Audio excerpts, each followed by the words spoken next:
Good evening to all of you. जो हमने शुरू किया है पाचन डाइजेशन, ह्यूमन डाइजेशन में हमने दो चीज़ें कंप्लीट कर दी है, एक तो टीथ और एक तो टंग। आज हम उसमें आगे पढ़ेंगे सलाइवा मतलब होता है मुंह में मिलने वाली लार। सलाइवा को क्या बोलते हैं? सलाइवा मतलब लार, हिंदी में बोलते हैं इसे लार ग्रंथियाँ। सलाइवरी ग्लैंड को क्या बोलते हैं? लार ग्रंथियाँ। तो मुंह में कितनी ग्रंथियाँ मिलती है भाई? मुंह में 3 प्रकार की ग्रंथियाँ मिलती है। मुंह में कितनी प्रकार की ग्रंथियाँ मिलती हैं? मुंह में 3 ग्रंथियाँ मिलती हैं। एक को हम लोग कहते हैं, एक होता है जिसको हम कहते हैं पूर्व कर्ण ग्रंथि, हिंदी में बोलते हैं एक मिनट थोड़ा सा। तो पहली ग्रंथि होती है जिसे कहते हैं पैरोटीड ग्रंथि। क्या बोलते हैं? पैरोटीड। हिंदी में बोलते हैं कर्ण पूर्व ग्रंथि। कर्ण पूर्व ग्रंथि ये हमारे कानों से पहले मिलते हैं। इन दोनों कानों से पहले यहाँ पर मिलता है, यहाँ पर, जिसको कहते हैं कर्ण पूर्व ग्रंथि। आपने महसूस किया होगा कभी किसी व्यक्ति को खट्टा खाते हुए, जैसे नींबू उबू खाते हुए देखा होगा, तो यहाँ पर दर्द होना शुरू हो जाता है। इसका मतलब उस वक्त देखने के बाद आपने जैसे ही देखा, आपके पैरोटीड ग्रंथि क्या करती है? अपना हार्मोन जो लार होता है उसको स्रावित करना शुरू कर देती है। और दूसरी जो ग्रंथि होती है उसको हम बोलते हैं सबलिंगुअल। जीभ को इंग्लिश में बोलते हैं टंग, उसी को लिंगुअल भी बोलते हैं। सबलिंगुअल, हिंदी में कहते हैं इसे अधोजिह्वा। हिंदी में क्या बोलते हैं? अधोजिह्वा। अधोजिह्वा ग्रंथि, अधोजिह्वा ग्रंथि। और तीसरी जो ग्रंथि मिलती है हमारे मुंह में वो होता है, तो तीसरा का होता है सब मैंडिबुलर। तीसरी होती है सब मैंडिबुलर। इसे हिंदी में बोलते हैं अधोहनु। क्या बोलते हैं? अधोहनु। सब मैंडिबुलर, क्योंकि जो हमारी ये नीचे की हड्डी है ना, मुंह का जो हम लोग ऊपर पढ़ते हैं, गर्दन के ऊपर की जितनी हड्डियाँ, ये जो नीचे की हड्डी होती है इसे कहते हैं मैंडिबल। इसको क्या बोलते हैं? मैंडिबल। तो जीभ, दांत के जो अंदर, जीभ के अंदर जो थोड़ा सा, जीभ के नीचे नहीं, ये दांत के जो अंदर होता है वहाँ पर एक ग्रंथि मिलती है जिसे कहते हैं सब मैंडिबुलर। मैंडिबल से जुड़ा होता है इसलिए इसका नाम क्या है? मैंडिबुलर। और एक चीज़ याद रखना कि हमारे मुँह में जो हमारे गर्दन के ऊपर जितनी भी हड्डियाँ होती है उनमें सिर्फ एक हड्डी हिलती है, वो है मैंडिबल। ये वाला जो नीचे के, बस यही क्या करता है? यही हिलता डुलता है। अगर किसी व्यक्ति को ऊपर का हड्डी हिल रहा हो तो जाकर पहले अपना इलाज करवाए, क्योंकि तब बीमारी है, समझ लीजिए। क्योंकि हड्डी बस एक ही हिलती है, वो भी बस नीचे का मैंडिबल। ट्राई करके देख लेना, अगर किसी को ऊपर का हिल रहा है तो समझ लो इलाज कराने की जरूरत है उसे। नहीं तो हमारे नीचे की हड्डी क्या होती है? हिलती, जिसे कहते हैं हिंदी में अधोहनु। इन सबसे कई एंजाइम निकलते हैं, लेकिन जो सबसे अधिक फेमस एंजाइम है एक है जिसे कहते हैं हम लोग, सबसे अधिक जो फेमस है उसे हम लोग कहते हैं, देखिए जो इन ऐसे बहुत से एंजाइम मिलते हैं, लेकिन जो सबसे प्रसिद्ध है उस एंजाइम का नाम है एमाइलेज। एमाइलेज। ये एमाइलेज का काम क्या है? एमाइलेज के जो सबसे मुख्य काम है कि जटिल शर्करा को सरल शर्करा में तोड़ना। क्योंकि पाचन का काम क्या है? किसी जटिल संरचना को सरल, जैसे कोई जटिल है, इस जटिल संरचना को तोड़ना छोटे छोटे मतलब सरल भागों में, जिन से मिलकर बना है सभी भागों में तोड़ना क्या कहलाता है? पाचन कहलाता है। क्या कहलाता है? पाचन। यानी जटिल चीज को सरल संरचना तोड़ना क्या कहलाता है? पाचन। क्या कहलाता है? पाचन। डाइजेशन, यानी कि कॉम्प्लेक्स सब्सटेंस को इजी सब्सटेंस में तोड़ना, वो क्या कहलाता है? वो पाचन कहलाता है। तो यानी जटिल शर्करा को, शर्करा मतलब कार्बोहाइड्रेट को, जटिल शर्करा को सरल शर्करा में तोड़ना, इसका काम है किसका? एमाइलेज का, तोड़ना। और वो कौन से कार्बोहाइड्रेट को तोड़ता है भाई? जो हम लोगों ने जब हम लोगों ने कार्बोहाइड्रेट पढ़ा था, तो कार्बोहाइड्रेट में मैंने बताया था कि 3 प्रकार के कार्बोहाइड्रेट होते हैं। एक होता है पॉलीसेकेराइड, एक होता है मोनोसेकेराइड, एक होता है डाइसेकेराइड। तो जो पॉलीसेकेराइड होता है, हमने बताया था कि वो कई हजार ग्लूकोज के अणुओं से मिलकर बना होता है। फिर से मेरे एक बार अगर न याद रहे तो फिर से एक बार कार्बोहाइड्रेट देखना। मैंने बताया है कि जब कार्बोहाइड्रेट के कई, जो शर्करा के कई मोलिक्यूल्स जुड़ करके एक कम्प्लेक्स यानी कठिन संरचना जब बनाते हैं, कार्बोहाइड्रेट बनाता है, तो उसमें मैंने 3 बताए थे। एक तो बताया था कि जो पेड़ पौधे होते हैं अपना भोजन बनाते हैं तो वो किस रूप में जमा करते हैं? स्टार्च के रूप में। हमने बताया था कि वही स्टार्च हम लोग खाते हैं। और दूसरा जो बताया था एक जटिल संरचना में, एक तो स्टार्च था, दूसरा ग्लाइकोजन, जो हम लोग कार्बोहाइड्रेट को जमा करके रखते हैं किस रूप में रखते हैं, ग्लाइकोजन के रूप में। और तीसरा मैंने बताया था कि पेड़ पौधे जो होते हैं, ये जो इनकी कोशिकाएं बनी होती है किसकी बनी होती हैं, सेल्यूलोज का। तो हमने कहा था सेल्यूलोज का तो पाचन हमारे अंदर नहीं होता है। ये जो पेड़ पौधे द्वारा जो स्टार्च जमा करके रखा जाता है, उसी स्टार्च को हमारा ये जो एमाइलेज है, मुंह में जो लार है, जो लार ग्रंथियां हैं, ये स्टार्च एमाइलेज को क्या करता है, एमाइलेज को तोड़ देता है किसमें, इसे तोड़ता है शर्करा के रूप में। शर्करा मतलब ग्लूकोज के रूप में तोड़ता है। जब ग्लूकोज के रूप में टूट जाएगा तो इसका मतलब पाचन हो गया। ग्लूकोज मतलब ये पॉलीसेकेराइड है, ये क्या है, पॉलीसेकेराइड को मोनोसेकेराइड में तोड़ा जाता है, या फिर इसको किस में तोड़ा जाता है, माल्टोज में, या तो फिर किस में तोड़ा जाएगा, माल्टोज में। इन्हीं दो में से किसी एक भी चीज़ में हम लोग तोड़ देते हैं। जब इसमें टूट जाएगा तो हम कहेंगे कि पाचन हो गया। अब हमारी कोशिकाएं अब हमारे अंदर ये ऊर्जा देने का कार्य अच्छे से करेंगे, मतलब हमारी कोशिकाओं द्वारा भी इसे इब्जार किया जा सकता है। ठीक है, तो ये बात याद रखना। अगर कार्बोहाइड्रेट कभी महसूस किया होगा कि जो लाई खाते हैं, लाई जो दाना होता है, अगर आप अपने मुंह में डालोगे तो कुछ देर बाद देखना वो अपने आप क्या हो जाएगा, गल जाएगा हमारे मुंह में। क्यों गल जाएगा, क्योंकि हमारे मुंह में ये तीनों जो ग्रंथियां हैं लार का स्राव करेंगी और उसमें क्या आएगा, एमाइलेज। और जैसे ही एमाइलेज आएगा तो उस कार्बोहाइड्रेट को, जो जटिल संरचना है उसे सरल संरचना में तोड़ देगा, वो अपने आप हमारे मुँह में क्या होता है, गल जाता है। ठीक है, तो ये लार ग्रंथियाँ हैं। अब लार ग्रंथियाँ के बाद हम लोग, अब मुंह में अभी कुछ बचा नहीं है और मैंने मुंह बचा दिया। अब उसके बाद भोजन आएगा कहाँ पर, फायरिंग्स, जिसे हिंदी में कहते हैं ग्रसनी कहते हैं।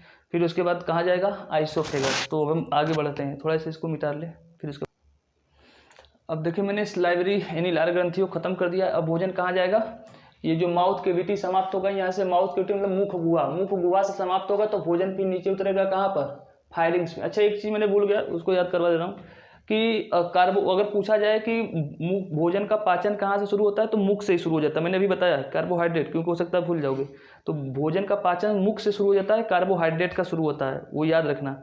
और फिर उसके बाद जो फायरिंग्स में, और एक मम्प्स जो बीमारी होती है ना, जो ये यहाँ पर जो पहले फूल जाता है, छोटे छोटे बच्चों को देखा होगा कि यहाँ पर फूल जाता है, मम्प्स, उस बीमारी को क्या कहते हैं, मम्प्स।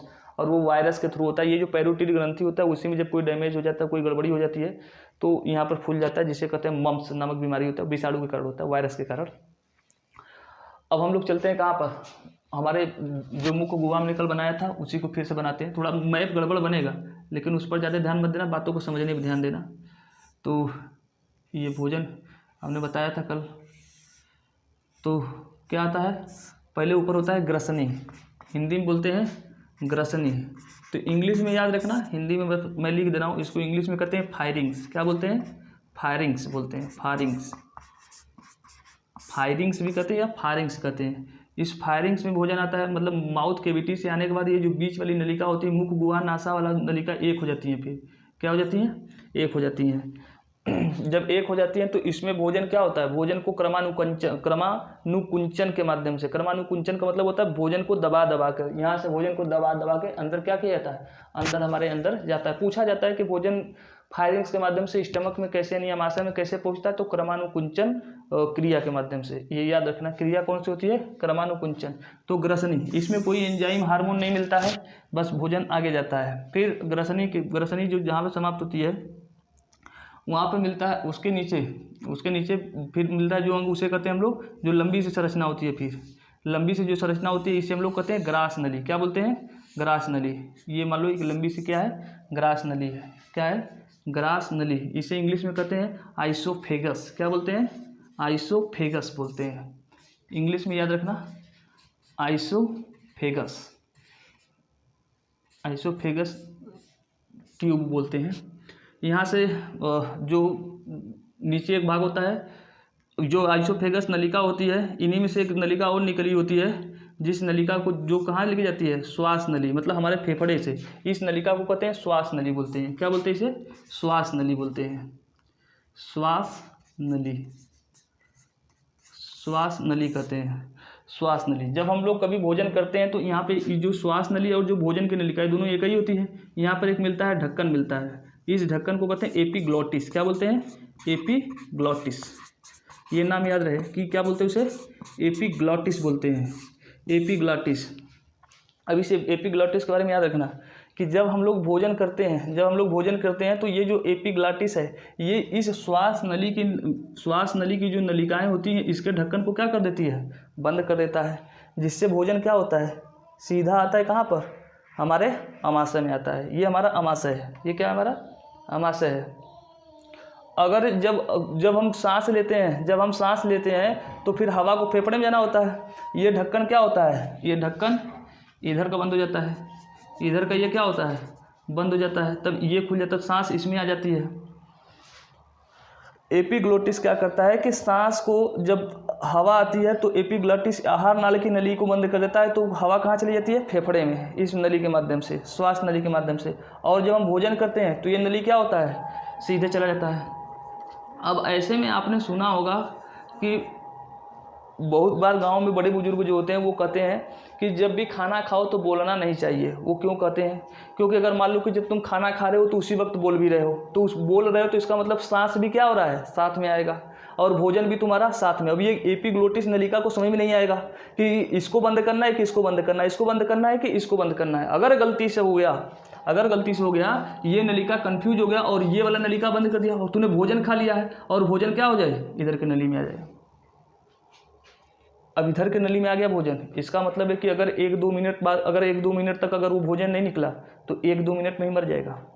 पिछले साल एक न्यूज़ में आया था, समाचार पत्र में था कि एक छोटे से बच्चे ने एक ढक्कन खा लिया था, छोटा सा ढक्कन, और वो ढक्कन जो था गलती से इस रास्ते में ना आके कहाँ आ गया, इस रास्ते में आ गया। वो बच्चे का ऑन द स्पॉट 1 से 2 मिनट में क्या हो गई, मृत्यु हो जाती है। अब होता क्या, जैसे आप लोग भी कभी कभी खाना खाते हैं तो कहते हैं कि नाथू चढ़ गया कुछ खाना पीना। होता क्या है कि जैसे आपने खाना खाया और वो भोजन जैसे ही गलती से इधर आया तुरंत मस्तिष्क आदेश देगा किसे, यहाँ पर जो हमारे पेट में यहाँ पर देखोगे तो एक मोटी सी मजबूत सी परत हड्डी के जैसे मिलेगा, लेकिन वो बोन्स नहीं, वो टिश्यू है, कठोर टिश्यू है, जटिल टिश्यू है, वो उसे कहते हैं डायाफ्राम। उसे क्या कहते हैं, डायाफ्राम। मस्तिष्क तुरंत किसे आदेश देगा, डायाफ्राम को। डायाफ्राम तेजी से क्या किया जाएगा, फैलाया जाएगा, तेजी से फैलाया जाएगा, फिर तेजी से झटके से क्या किया जाएगा, छोड़ा जाएगा। फिर क्या करेगा, जैसे ही तेजी से फैला कर छोड़ा गया झटके से, इसका मतलब है कि ये जो फेफड़े का जो प्रेशर है, हवाएं, वो तेजी से झटके से होगा। अगर झटके से निकल गया तब तो जान बच गई। तेजी से अगर इसमें मान लो अनाज भोजन ये सब आ गए तो तेजी से डायफ्राम फैलेगा, झटके में छोड़ेगा, जैसे एक प्रकार से जंप मारता है ना, जंप मारने जैसा काम होगा, वो क्या कर जाएगा, बाहर निकल जाएगा। हमारे सभी कार्यों को कौन नियंत्रित करता है, मस्तिष्क। मस्तिष्क ही डायफ्राम को आदेश देता है, और डायफ्राम किसको आदेश देगा, हमारे इस फेफड़े को, कि यहाँ से हवा को तेजी से बाहर फेंको। तेजी से बाहर फेंकेगा, अगर निकलने लायक रहेगा तो निकल जाएगा, तो जान क्या हो जाएगी, बच जाएगी। ठीक है, ये बात याद रखना। ये एपिग्लोटिस जिसको ढक्कन बोलते हैं, एपिग्लोटिस ढक्कन बहुत ही इंपॉर्टेंट है। अब और एक चीज़ याद रखना, जो हिचकी आती है, हिचकी, तो बहुत बार गांव में सुना होगा कि लोग कहते हैं कि कोई याद कर रहा होगा। ऐसे मनोविज्ञान में 6 सेंस के तहत ये भी सिद्ध हुआ है कि कोई याद करता है, जब कोई खास तौर से बहुत दिल से याद कर रहा हो तब भी हिचकी आती है। मनोविज्ञान ने अपने 6 से, मतलब ऐसे तो 5 सेंसरी ऑर्गन होते हैं, लेकिन एक 6 सेंस का सिद्धांत चलता है मनोविज्ञान में, तो उसमें भी ये सिद्ध किया गया है। लेकिन मेरे हिसाब से तो नहीं लगता है, लेकिन फिर भी कुछ लोगों के, कुछ खास लोग याद करते हैं तो हो जाता होगा, हिचकी आती होगी। लेकिन देखना, हिचकी आने का सबसे मेन कारण है, जैसे आपने भोजन खाया, ये भोजन आपने यहाँ से खाया, ये भोजन खाया, भोजन आ रहा है, और आने के बाद हो सकता है भोजन कहीं पर अड़क गया, भोजन कहीं पे क्या हो गया, अड़क गया। अब भोजन अड़क गया तो इसका मतलब है कि ये भोजन को क्या करना है, स्टमक तक पहुँचाना है। लेकिन ये होगा क्या, देखो, जैसे हम लोग जब भी भोजन करते हैं तो हमारे मुंह में कुछ जैसे ही आता है, मस्तिष्क खबर कर देता है किसे, हमारे स्टमक को। जैसे मुंह में कुछ आया, मस्तिष्क आदेश दे देगा स्टमक को कि भाई HCl का सेक्रेशन चालू कर दो, और ये स्टमक देख रहा है कि ऊपर से कुछ आएगा, और ये अपना HCl निकाल के तैयार है सेक्रेशन करके कि कुछ आएगा। लेकिन मुंह में तो आया, लेकिन इसके पास आया ही नहीं, बीच में ही आकर क्या हो गया, अड़क गया। ये देख रहा है बंदा कि ऊपर से गिरेगा भोजन, लेकिन गिर ही नहीं रहा है। अब ऐसे समय में मस्तिष्क के पास खबर जाएगी, स्टमक कहेगा कह रहे मालिक जो खाया था वो तो आया ही नहीं, तो मालिक साहब कहेंगे कि मालिक साहब किसको आदेश देंगे, अब मालिक साहब आदेश देंगे डायाफ्राम को। फिर हर जगह डायाफ्राम का काम आएगा, डायाफ्राम फिर आदेश देगा, मस्तिष्क डायाफ्राम को आदेश देगा कि भाई इस बंदे ने खाया, वो गिरा नहीं अभी तक, इसको, जैसे गाँव में होता है ना कि कोई चीज़ हमें कहीं से उतारना होता है तो पकड़ के हिलाते हैं ऐसे, तो डायाफ्राम को हिलाया जाएगा। अब ऐसे पकड़ के हिलाओगे नहीं, ऐसे हिलाने की गलती मत करना, कुछ अड़क गया हो तो। ऐसे ऐसे हिलाओगे तो फिर हड्डी उड्डी टूट टट के बाहर आ गई तो फिर समस्या है ना। तो ऐसे समय में देखा होगा कभी कभी अगर पानी पी लेते हैं तो अगर पानी पी लेंगे तब भी अगर ये घसक के चला गया तभी हिचकी बंद हो जाएगी, तभी हिचकी क्या हो जाएगी, बंद, क्योंकि इसमें अड़क गया है कहीं। अगर नहीं हुआ तो फिर हिचकी आने का मतलब वो डायफ्राम को मस्तिष्क आदेश देगा कि भाई फैलो सिकुड़ो, फैलो सिकुड़ो, कंट्रैक्शन और रिलैक्सेशन। फैलेगा तो कहते हैं कंट्रैक्शन, फिर रिलैक्सेशन। कंट्रैक्शन या रिलैक्सेशन करेगा और जब तक ये भोजन गिर नहीं जाएगा स्टमक में तब तक ये प्रक्रिया चलती रहेगी। तो इसी को कहते हैं हिचकी आना। इसी को क्या कहते हैं, हिचकी आना। जब भोजन कहीं पे आइसोफेगस नलिका में अगर अड़क गया होगा तो भोजन जब तक गिरेगा नहीं स्टमक में, इस स्टमक में, तब तक क्या होता है, तब तक ये भोजन, तब तक हिचकी आपको आती रहेगी। जैसे आपने पानी पिया खिसक करके नीचे आ जाएगा तो आपकी हिचकी बंद हो जाएगी। ठीक है, तो अब आप आगे बचा है स्टमक के बारे में, तो स्टमक के बारे में हम लोग कल पढ़ेंगे। तब तक के लिए धन्यवाद। और सब्सक्राइब, लाइक और सब्सक्राइब को बढ़ाते रहिए भाई, आप लोग इसमें अब कंजूसी करने लगे हैं। ठीक है, चलिए गुड नाइट, धन्यवाद।